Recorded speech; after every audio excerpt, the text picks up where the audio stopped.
Hey everybody, I'm Jeffrey. I'm one of the co-founders of Assembly. Here at Assembly, we see thousands of social media posts that go out all the time on different channels like LinkedIn, Twitter, etc. And so we wanted to start a weekly series where we basically break down a really great viral post that we've seen go out and why we think it worked. This week's viral post is from Marty, who's the CEO of a company called Pylon. They're a seed stage B2B startup. And we think there's 4 things that Marty does really well in this post that everyone can take as tips for their own LinkedIn post structure.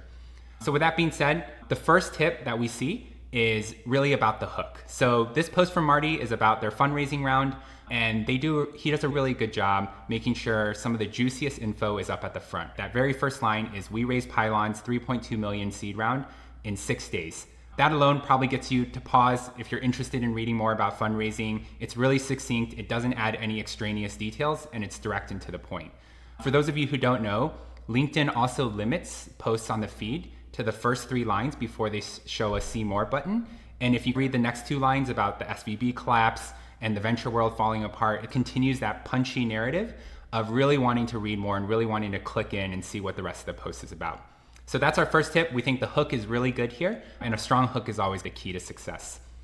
I think the second thing that Marty does that's really interesting in this post is actually the structure of the post. So if you scroll down, he basically tells the story of his fundraising really succinctly, but then he has this big section where he adds in all these fun tidbits, smaller stories, like interesting details that maybe didn't fit into the main post narrative.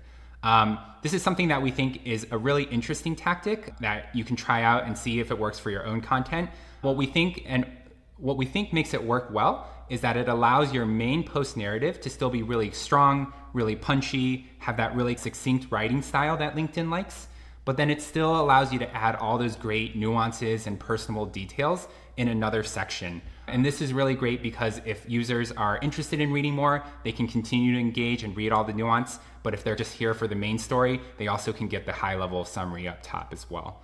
The third tip that we think Marty does really good with in this post is he posts a photo of the co-founders as well. And I think people-forward photos are always going to perform really well on LinkedIn, especially ones like this that are a bit more behind the scenes for the content, where with usually fundraising announcements, you see more professional, devoid of personality photos that are like the typical headshots. Something like this that's really fun, that's really engaging, is naturally going to lead to more engagement on the platform.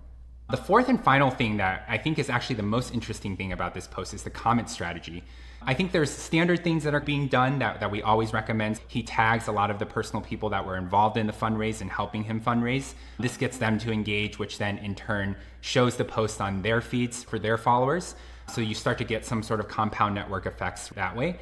But more importantly, after he realizes the post goes viral and he starts to get questions in the rest of the comment section, he actually comments a follow-up post, right? So not only does he create the follow-up post, but he leaves a comment on the original post that there's now a follow-up post if you want to read more. This is really important because this is going to send a notification on LinkedIn to the other users that have already commented and resurface this content. And if you actually click on this follow-up post, he answers some FAQ questions, but the part that I want to point us to is the comment section of the follow-on post, where he then links back to the original post. For users that are seeing this follow-on post for the first time, they can see this comment to understand like, oh, here's the first post that I should read first and the original post that this is a response to.